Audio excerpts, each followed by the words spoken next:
Hello, everyone. You're listening to the Socially Desi Show, the podcast that motivates you to live, create, and inspire. If this is your first time here, welcome. On our show, we discuss tips and strategies with our guest speakers on how to tackle problems related to personal growth, mental health, relationships, business and entrepreneurship, and health and fitness. So hit that subscribe button and go check out our website at sociallydesi.com for more of such content. Today, I'm joined by David Menkin. He's an actor and the voice of Breach from our favorite FPS game, Valorant. Hello, David. Welcome to the show. Hi, nice to be here. Same here. It's a pleasure to be hosting you on the show today, David. So, how is it going in London? Well, it's very quiet at the moment. We are very, very much shut down due to a little virus. But thankfully, people like me, I'm sitting in my little studio booth now talking to you. So I get to work from here. But when you look out the window, there's nothing going on. It's completely locked down, right? The whole place. Yeah, unfortunately. We can go and buy food and we can go and exercise, and that's about it. All right. So, David, let's quickly jump into the episode. And why don't you tell us about your professional journey so far? Yeah, well, so I am an actor and voiceover artist. And I think I always wanted to do this since I was a little kid. I liked performing. My favorite thing when I was a kid was singing. And I actually trained in musical theater. That's what I thought I was going to do. I thought I was going to stand on stage and sing at people. But I thankfully, I think, very, very early in my career, I found voiceovers. And I started working for a TV channel, doing their talking in between programs and things like that. And I was terrible. I sucked. And I refused to be terrible. I said to myself, nope. So I started sort of focusing in on what made people good and listening to the things that they did and trying to copy, trying to emulate, and then try to bring a sort of technique into it. And I guess it worked because suddenly I started getting a lot of voiceover work, and then I started working in animation. One of my first sort of animation jobs was in Bob the Builder. I was the little digger Scoop, and then from there I started doing games. And my first big game was one called Battlefield: Bad Company 1 and 2, and I went straight into the lead for that. So I played Preston, who you sort of play, and at the same time, I started moving away from musical theater and into screen acting. So I actually got to my first big film. I got to go to India. I got to go to Chandigarh. All right. And I got to do a film called Zero Dark 30, which is a film about the hunt for Bin Laden. Yes. And that was an amazing experience. I only got to spend a few days in your amazing country, but I sort of fell in love with working on screen then as well. Came back to the UK, started doing film and TV, and then bit by bit we saw how the game world was sort of taking over the film world. We saw that. There was just more and more game work available, and I loved it. I sort of moved. I really, really pushed my voiceover agent to have me audition for more and more games, and as the games started stepping away from just being very small lines into actual, almost filmic experiences. I was very, very lucky to be sort of caught up in that wave. So now I'm one of those people who, I remember my teacher saying, you can only choose one thing. I do everything. I act. I do game acting. I'm in cartoons, animation, and I also sing jingles. So I still get to sing. So I do I do jingles on cartoons and commercials and stuff.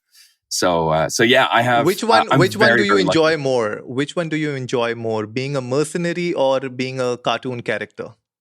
Oh man, I think that like when it comes to me as a human being, I'm very, very much sort of smell the roses and be nice to people.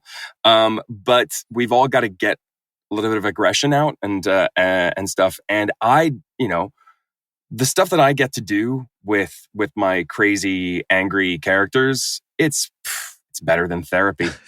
I get to scream, So I get to shout, I get to just go absolutely ham, and I love it. So I don't think I can choose between my babies, but what I will say is that it's much easier to just jump into the booth and do a game character because I don't have to go into makeup. I don't have to learn my lines because most of the lines that we only get on the day. You go in and you read it and then you make it your own. So I think that sort of easy access makes games easy access. Excuse me for making light of it. Just the fact that I can go from being me to being the character very, very quickly. While doing film and TV, it takes a while. It takes, I have to audition. I have to learn the lines. I have to go and talk to the director, make sure that that I'm not stepping on any toes with my co-actors. So the challenges are completely different. But in my day to day, I get to say that I am a voice actor. But overall, I'm just an actor. True that. But tell me something. When it comes to the freedom, right? The freedom to play with your character, to play with your lines. What sort of freedom do you get while playing a character in a video game versus in a movie or animation film? In both, we have to. There's a term. It's called honoring the text. Okay. It was so my dialogue was written specifically by a writer, vetted by a director and a producer, and I can't go in there and then start changing it because I feel like it. Some stars can, and they're usually the stars that are. They're the ones who sort of them as the star, and therefore they get to make the part fit them. I have to fit the part. So if there's something that I see where I go, this doesn't fit in my mouth, or this is not something. Sometimes it'll be that a script was written by somebody in the UK and it's for an American part, or somebody with an amazing command of English, but they've just slightly just changed something around. I get to say, hey, do you mind if I give you an option? And then we can go from there. But my job isn't to go in there and sort of throw my weight around and change things. So I hope I haven't given that impression, because a lot of people would smack me. No, not at all. But yeah, that's pretty much it. We our jobs as actors is to make the text come alive and not change the text, for sure. But what happens is that in certain games, and we can talk about this in regards to Valorant later, when they in TV shows and on games where they get to know you over a certain amount of time, they start kind of writing the character with you in mind. Okay. So therefore, it starts sounding more and more like you. And bit by bit, you can see that the kind of influence that you as a human being has made on the character, be it a chicken in space or a crazy Swedish mercenary with titanium arms.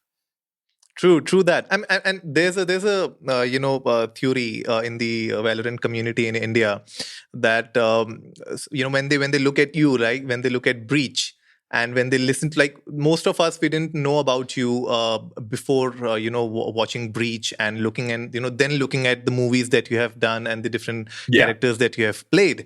So when we heard Breach, right, when we saw the character in game and we heard him, the first thing that came to our mind was the guy who is the dude who's doing this, who's the voice behind Breach. He is gonna be like a buff dude and he is gonna look like a mercenary. And trust me, when people actually found found you on the internet, they started looking at your pictures and all. They said, "Yes, that's a mercenary rub right there." So I guess that's a Well, that ties up with what you're saying, right? thank you. Interesting. The being a Viking, since I'm from Scandinavia, there's one thing that I can't do, and that is I cannot grow a beautiful beard, unlike you. I can just grow a goatee. That's pretty much it. But I can tell you a little story about how I got this job, because it's it's voice based. But this the guys at Riot didn't really know me. I had done some other stuff for them. I didn't realize it at the time. Okay. But because everything is so confidential in the games world, you only find out what the game's called when it's released.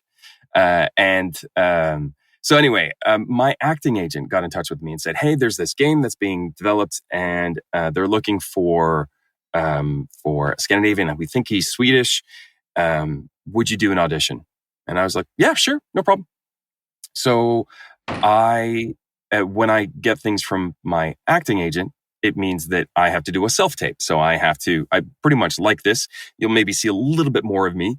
Okay. But, and I have to do stuff on camera. And of course, it was all of these crazy, crazy lines. And I was like, this is crazy. Okay, I guess I'll just have to scream while a camera's in my face. And I go quite red very easily when I'm screaming and when I'm getting excited. So I was like, fine. So I recorded this and I sent it off. And then a couple of days later, my agent said, we're going to have to pass this to your voiceover agent because this isn't on screen. Okay. And I was so embarrassed because, of course, now they'd seen, they'd been listening to all these tapes from people. And then they're like, there's a video?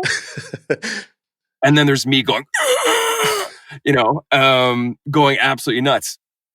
So I get a call saying, they really liked you.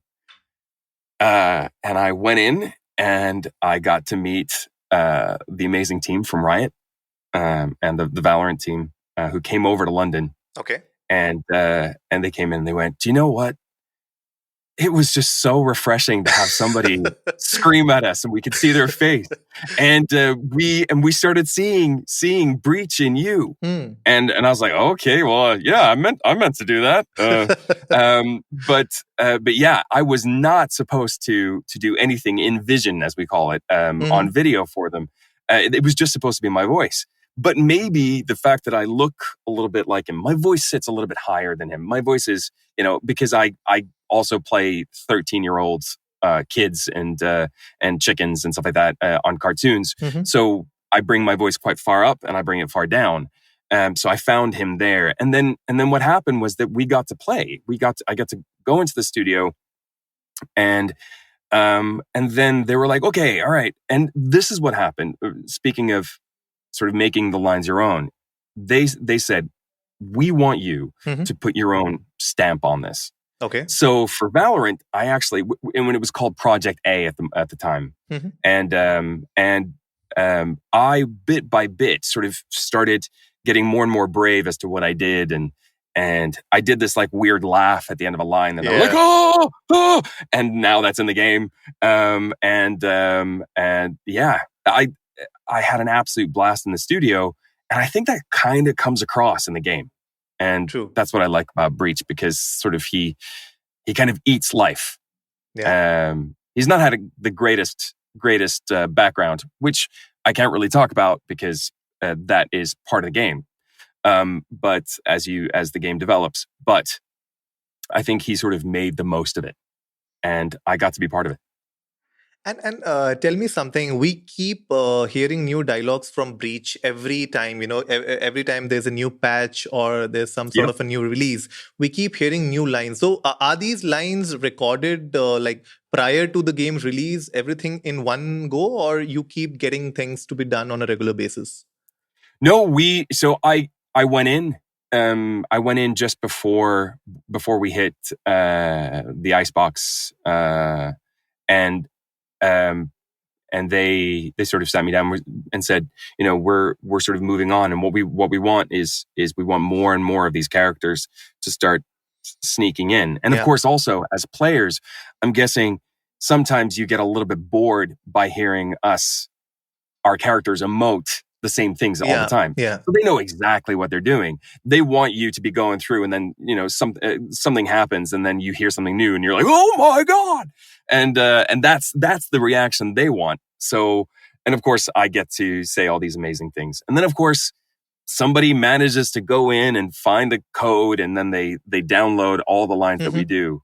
But yeah, so there's before Christmas, I went in and recorded some new stuff, and it's really fun.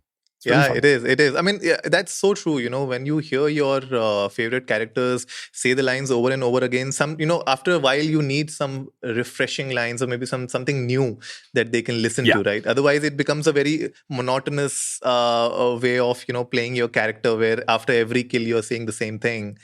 Absolutely. So that's interesting because I remember when we spoke in this December, you were busy. You told me that till Christmas you're packed up with work. So so whenever these new maps and all they come up, so what is the process like? Do you see the map? You try to figure out where and what you would say while your character is moving in that map. How does that work for you?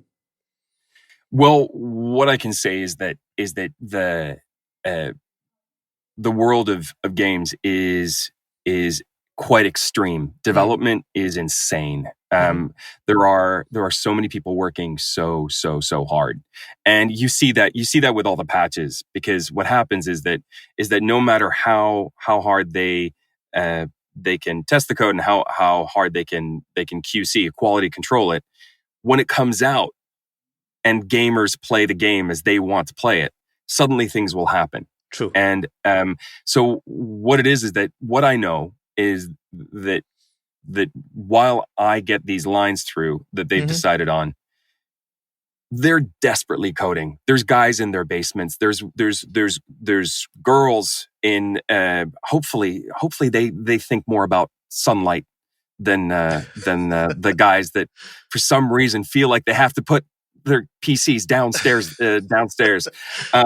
But and I know that Riot has a great team of loads of people, wonderful people. But they I'm pretty sure that they didn't have everything ready to go to show me. They had a few pictures. So, and that's the case also when I started voicing Breach. I got to see a 2D render of Breach, and he also didn't have his final outfit and his final colors. So I get to see this person very much it's a WIP, work in progress, and that is something that we're just very, very much used to. That's why when I get to see a character, there's certain cues that I have to follow, like how big is their mouth? How big are their eyes? How big are their ears? All these things, because it sounds really weird. If a character has very, very small ears and a very, very big mouth, it usually means that they're loud. It usually means that this is more animation than game, but there's certain ways that animators will draw a character. And when you see a guy with like massive muscles and pronounced jaws, they will most likely be people who don't really like to listen to someone giving them orders. And there's certain cues that you get when you see these little photos and these renders, and that's what helps you then figure out what the character is going to sound like. And that's what I have to do. So it's a very long-winded answer, but when I go in, things usually aren't ready to go. I am as much part of the process as someone coding, as somebody making sure that the lighting is correct, as somebody who's color, making sure that all the colors are correct, right? All that kind of stuff, and then it all sort of comes together as this amazing cake. Oh, it is. It is a delicious cake for sure. like especially for everyone, I guess. I mean, trust me, I've been a Counter-Strike player for like ever since I was in Okay. college. Yeah. So back in the days of Counter-Strike 1.6, we used to play that game. And after playing it for like almost 10 years, I would say, you come to a point where you want something new, something like different that you can Yep. play. And Valorant, I guess, was the kind of fresh breeze that we really wanted in the community. And that's how you see so many like pro players even switching from this Counter-Strike to Valorant. So that itself shows, I guess, the kind of popularity that the game has made across the world. And trust me, that's like 50% of that work has been done by voice actors like you, because if your voice is not there, then the character is not alive for sure. Thank you so much for saying that. I mean, we are narcissists, the people who are the voices and the actors and stuff like that. So we love hearing stuff like that. But we know how unsung the heroes are of making the games. So I will say, in response to that, we are nothing without the massive teams of overworked coders and writers and et cetera, because they're focused on one thing that you might not even see. And if it's one thing that my job is to make sure that what I do gets noticed. True. And whatever they have visioned as for that player should come out. Exactly. But I love it. I love it because I did not have a relationship to this game for as long as everybody else who worked on it. Because my job is to go in, say the words, and leave. And it's a really strange thing because this is their baby. Yeah. And what happens is when it gets delivered, it kind of becomes mine as well. True. And that's something that I love. It's because it's like, okay, well, if I can be part of showing how much I enjoyed it and how much I can engage with the teams that play and so on, that's part of my job. Yeah. And hence why I'm talking to you. But man, if you can get one of the Riot devs on your show, they'll tell you how small of a cog we are as actors in it. But no, that's really a good idea, because I'll definitely get in touch with Riot and see if any of their devs would love to come on board, because that's also the side of story that we need to hear, right? Because that's how. Yeah. So it's interesting. I'll definitely look into that and try to get somebody from Riot as well. But tell me something, you said, your job is to go in, do your lines, come out. So during these time, did you get a chance to meet the other guys as well, like Carolina, other guys, Shannon? No. So I, the issue with the world of games is that the confidentiality is ridiculous. Okay. So I had to sign these super, super tight NDAs. And part of what happens is that when we go into a studio, the game it has a code word. Okay. And for the most part, I won't get to see another person from my game because they'll have left by the time I come in. Okay. And it is very, very difficult to do dialogue in a game, because when the AI takes over, it's not about the two of us having a conversation. It's about that line and that line getting patched together, and then the algorithm sort of figures out how to do it. So for certain very story-based games, absolutely bring the actors in and have them work together. Same thing with animation.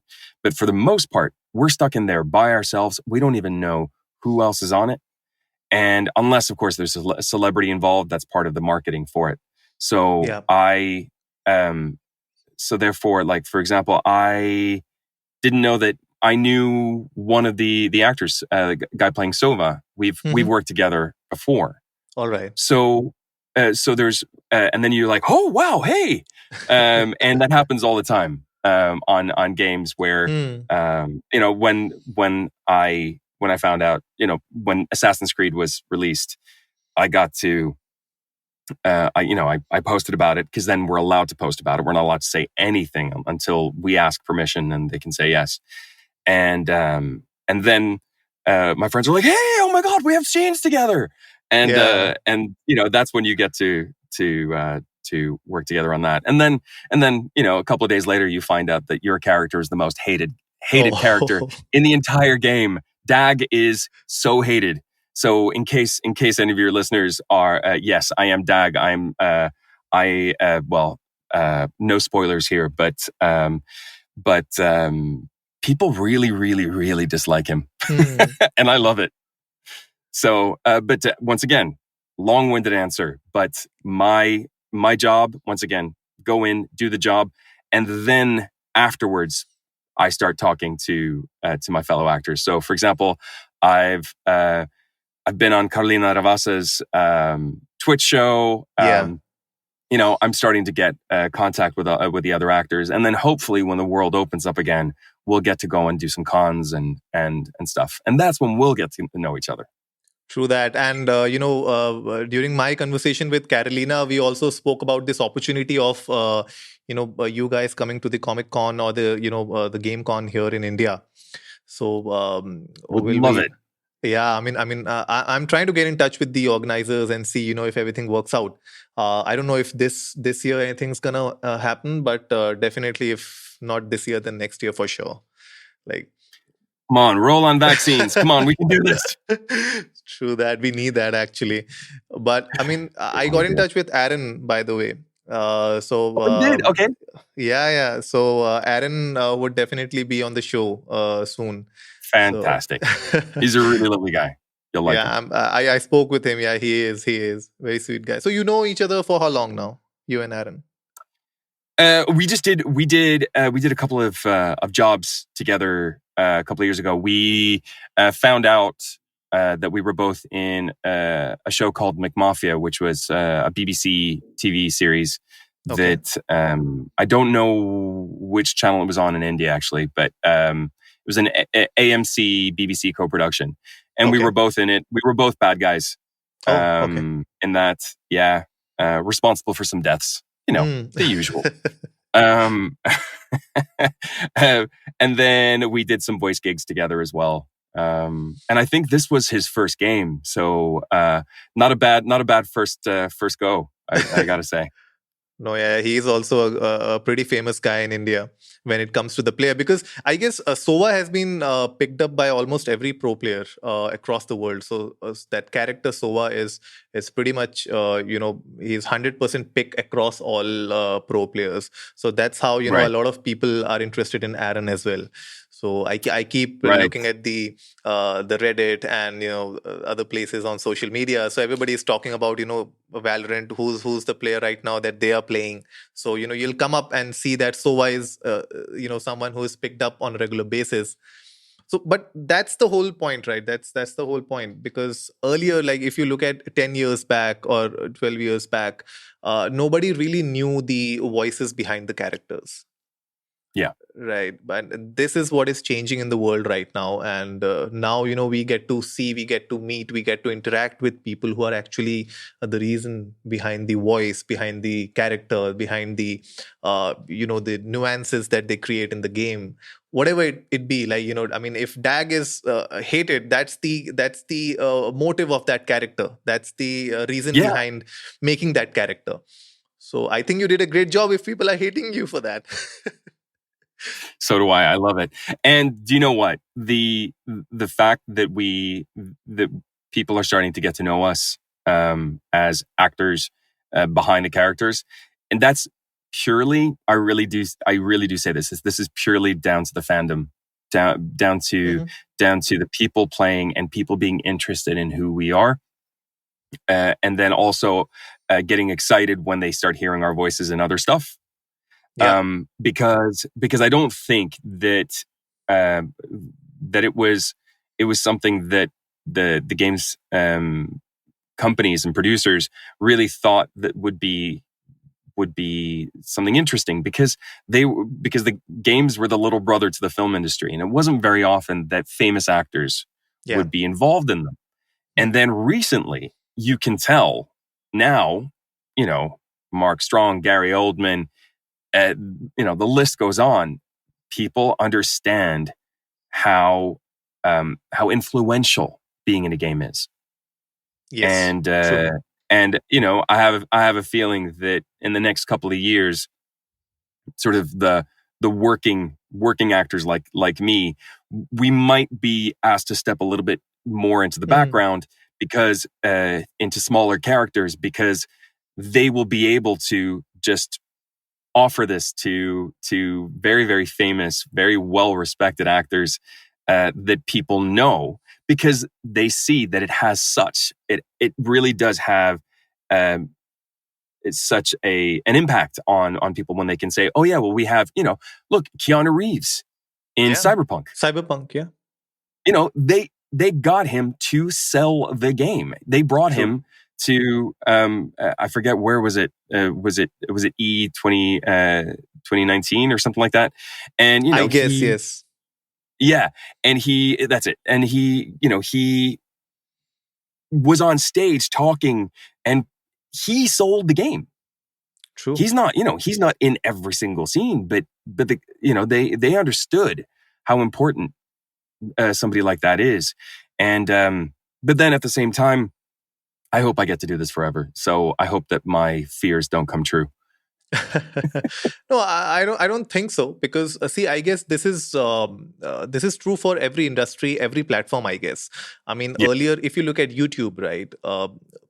Earlier, it was just individual creators who were making their shows, making their YouTube channels, and then celebrities. They realized that that's where the audience is, and there's a lot of money that they can make on YouTube as well. So now you have Will Smith, you have all the celebrities having their own YouTube channel, and they have millions of followers. But I don't think so that being on these platforms would take anything away from the independent creator. So I don't think so. Your fear, I mean, yes, it's gonna be more competitive when it comes to maybe taking the lead role. Maybe that would become competitive. Absolutely. Yeah, but I'm sure you get to do this throughout your life, for sure. Exactly. And now as the technology becomes available, and it becomes relatively easier to actually make these games. I say relatively because I understand how difficult it is to put a game together.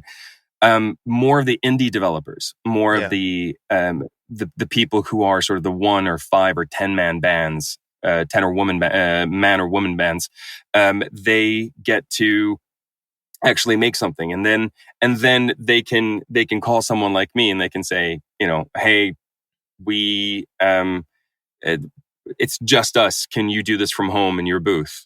And if it feels right, and if they've done the due diligence, I understand that some people are like, yeah, I'm, it's a stick figure jumping from one side to another, and we want you to scream. I've had that. And sometimes you go, yeah, but I just don't want to. I want to be part of something that's good. And if it's good, and it sort of, a fire starts in my heart, then I'll work with anyone. That's the important thing. Yeah. And we understand it. I had this booth built during lockdown here in London because of the fact that I want to continue working, and I was lucky to. I finished Assassin's Creed under a blanket in the hallway of my house, because of this. I was lucky that by the time we had to do more lines for Valorant, I was able to go into the studio that was open at the time. We just slipped in, but at the same time, now I can do this from here. True. I've screamed in here. Yeah, I guess you're absolutely right with the easy access to technology, I would say. And you have musicians making sick beats in their living room. I mean, that's the Yeah, technology, and you don't need a big label to sign you for releasing your music now. You know, exactly. so I guess that's what the real power of internet is. If people like you and I can share our voice without having to have like a big production under us, to fuel our work. I guess that's what in real sense, that's what a true independent creator is like, if you have to talk about it. Exactly.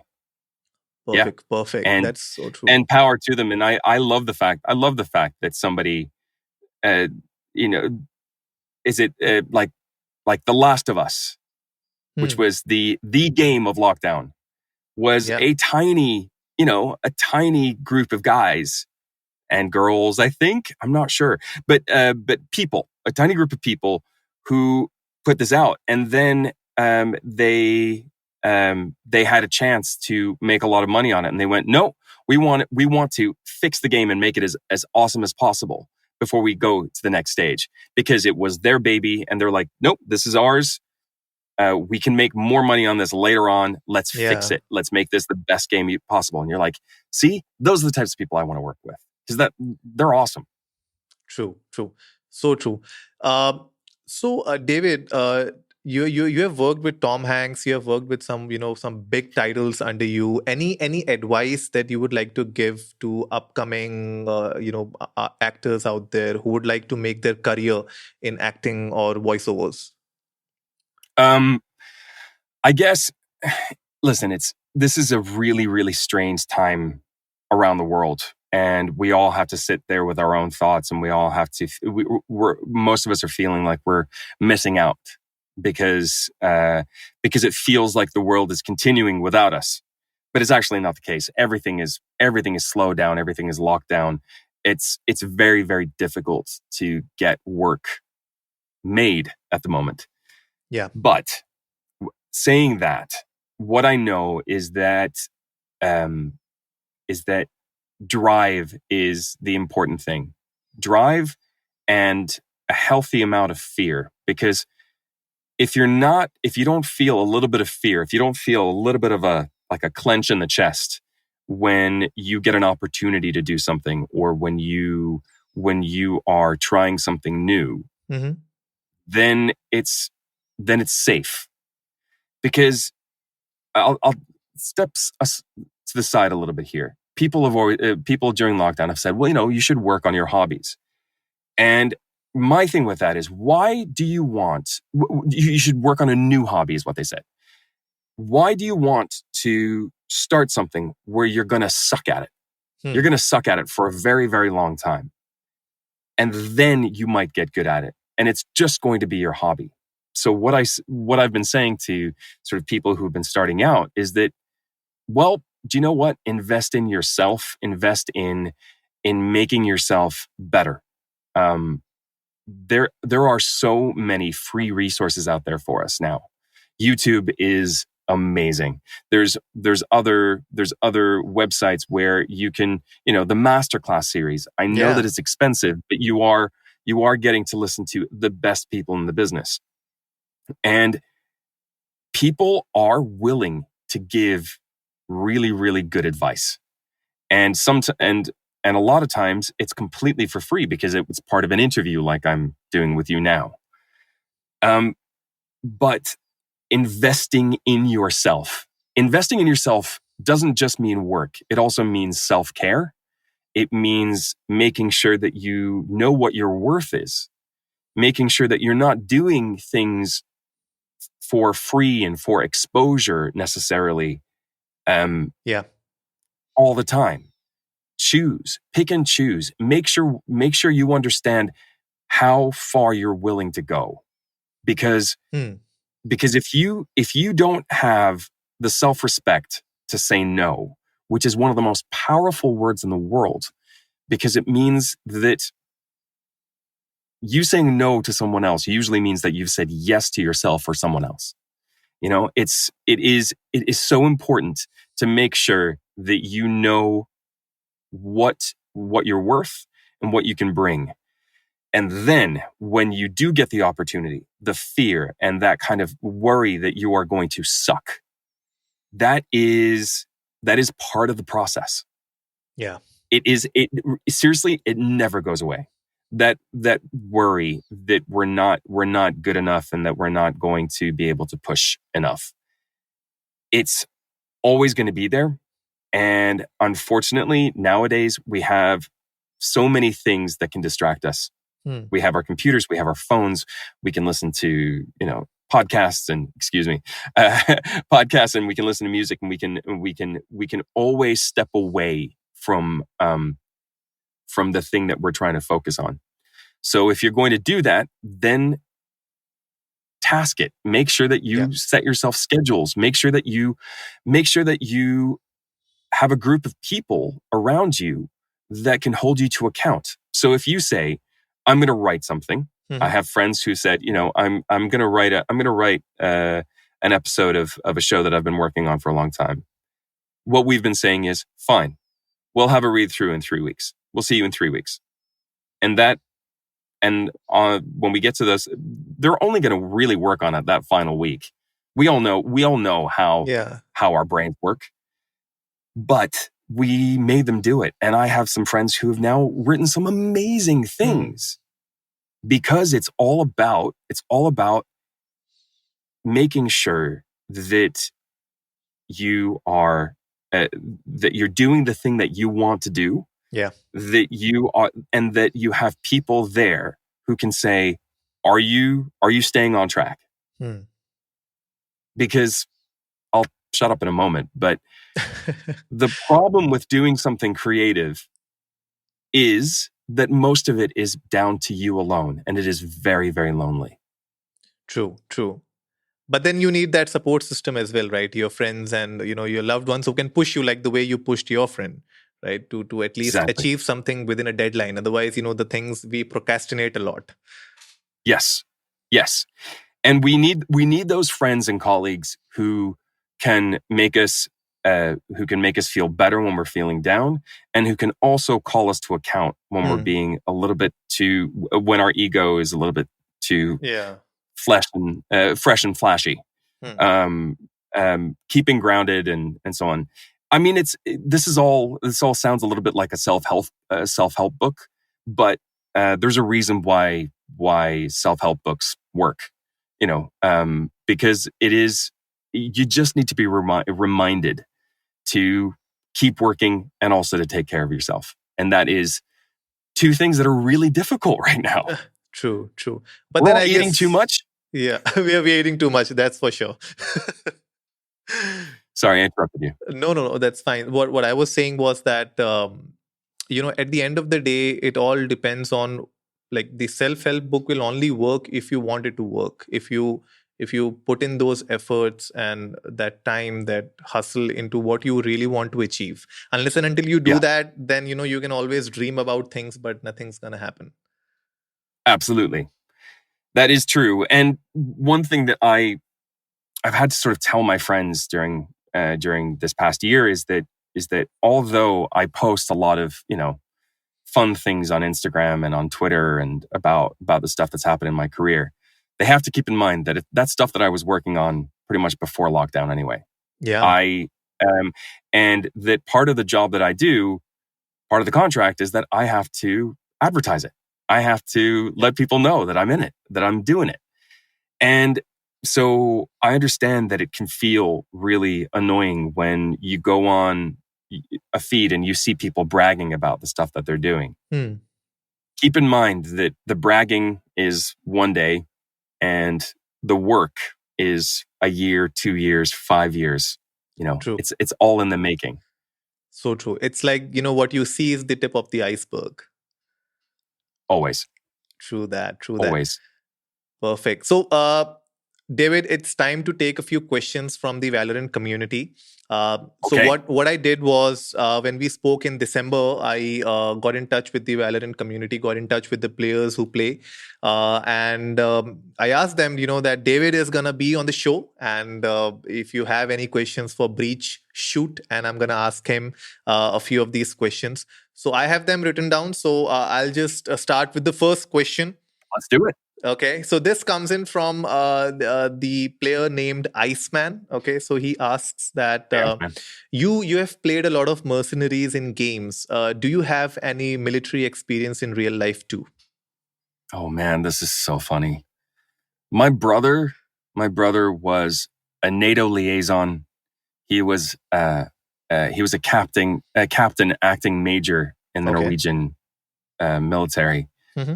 He well respected, also the nicest guy in the world, but he would joke about the fact that, if I messed with him, he could kill me in my sleep. And then the fact that this guy gets to play CIA, mercenaries, military men all the time. It is embarrassing, and it also makes me very, very happy because some of my ranks have been much better than his ranks in real life. So it's fun. So unfortunately, no, I don't have. Norway used to have a compulsory basic service. Okay, but I was actually released from that because I was in the States at the time. I was studying to be an actor, and I pretty much said to them, "I think my brother's done enough for the country," and they went, "Yeah, fine, all right." Fine. So no, that's so no, I am I'm for the most part a lover, not a fighter. Okay, all right. I hope that answers your question, Iceman. Moving on to the next question. This comes in from 007 Bond. Okay.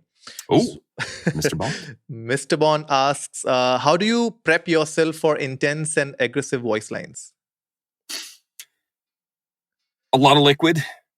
Warming up the voice is definitely important.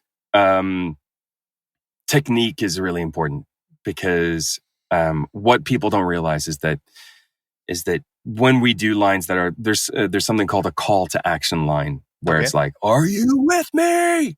That kind of stuff. What we do is that we do that one line probably 3 times in different ways, and then we have about another 99 lines like that. Oh, okay. And I will do those one after the other. The other thing that happens is that they don't want it to sound safe because safe sounds fake. So therefore, they want it done in a way that almost, when you're on the battlefield and you're screaming your guts out, you're not worried about protecting your voice. Well, I have to.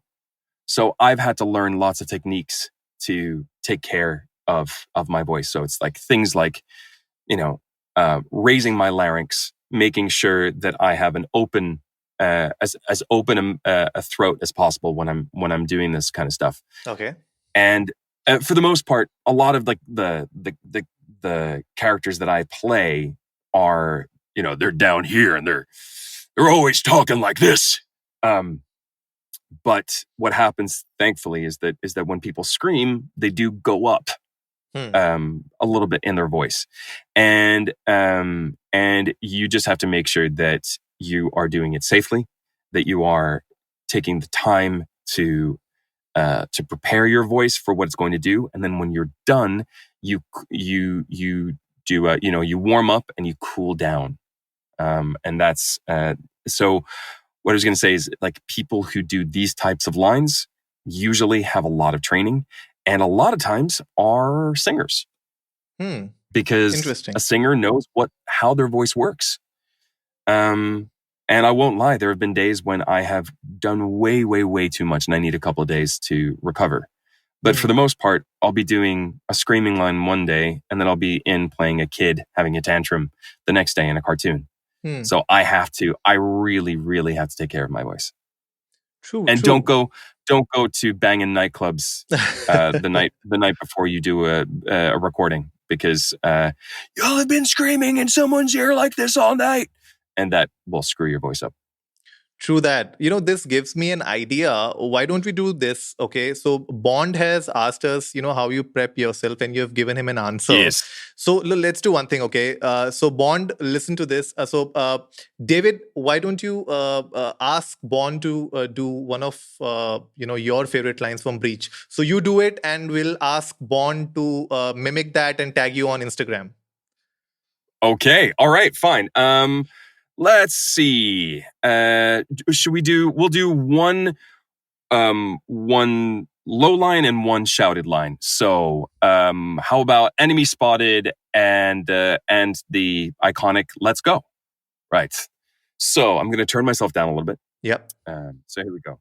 Right. Enemy spotted. Enemy spotted. Not too bad. And then, let's go! Wow. How was that on the levels? Was that too much? No, this was perfect. Nothing clipped. Excellent. Yeah. Excellent. Yeah. So, and what I did before I started talking to you was because I knew you were probably going to ask me to do something like this, I made sure to warm up my voice. And I'm sipping a lovely cup of ginger tea here. So I'm taking care of myself. But that's the kind of stuff that I do. I try to stay as relaxed as possible, and I try to, and then I'm a really loud guy too. Keep that in mind. So, Mr. Bond, I hope that you are a very loud guy too. All right. So you have your homework with you now, 007. Let's see if you can pull this off. So whenever this episode goes live, a Bond, you have 24 hours to comply. Okay? Absolutely. And you've got to tag me at David Menkin. Tag him, tag us on Instagram, and then we'll see if David liked what you did. Absolutely. Perfect. Moving on to our next question. This comes in with from Mr. Peanut Butter. Okay. Mr. Peanut Butter goes, do you follow the Valorant pro scenes, and who's your favorite team right now? I will tell you the truth. I do not, because it is a little bit when you don't play it yourself, and I don't at the moment. I'm on a MacBook Air from 2015, which is going to change, I promise. My nephew had me play Valorant with him and just called me noob for about 45 minutes until I rage quit.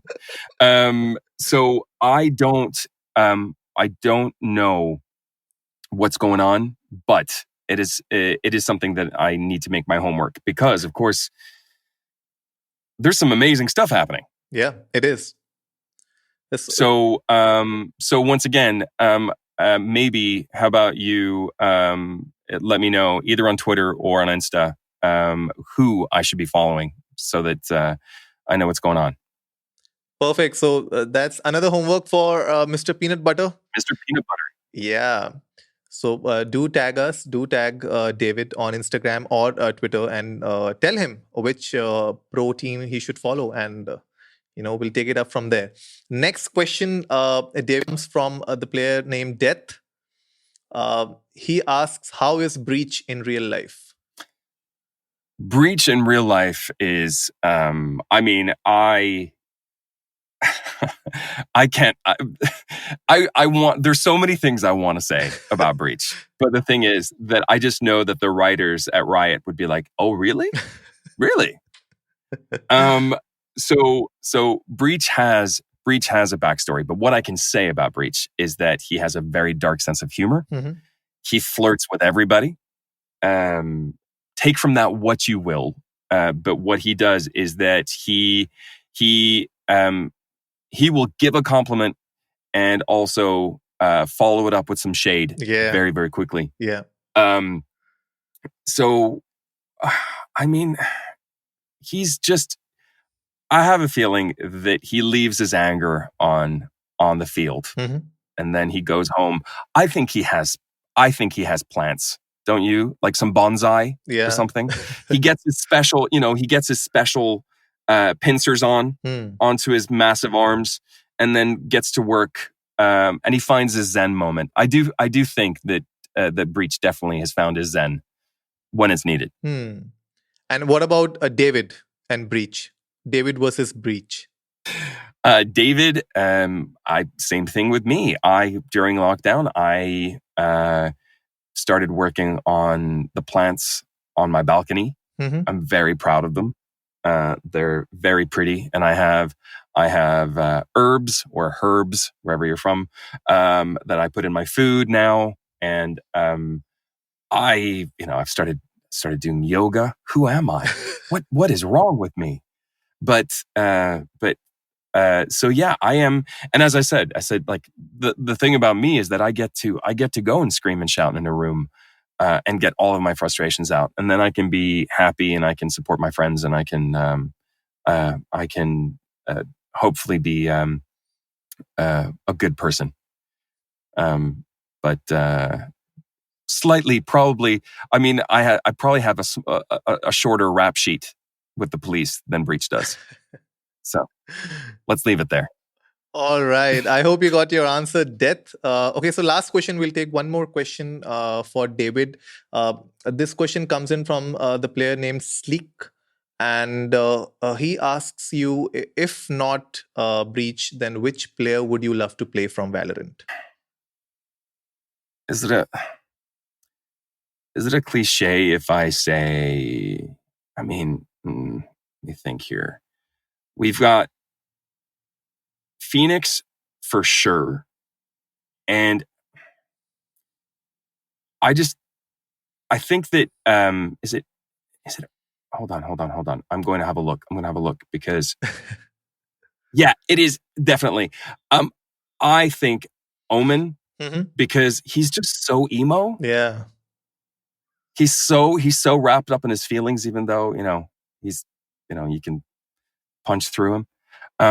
But yeah, no, Phoenix he's just so cool. He is, yeah. He has his own What about swagger. you? I've forgotten to ask who you play. Oh, who do you main? My main is Phoenix. Okay. Yeah, and my second is Breach. Because Very good taste. I love flashes, so. Well, yes. Well, tuck. Yeah. Perfect. So thank you so much, guys, for sending all these questions to us. We have taken a few questions. I'll definitely ask David to answer a few more questions over on Twitter or Instagram. I'll share the questions with him later on. And so, David, before we wrap up the episode, and any upcoming projects or movies that you're working on that you would like to share with our audience? I have, unfortunately, I can't tell you, but I've got a very, very exciting game coming out this year.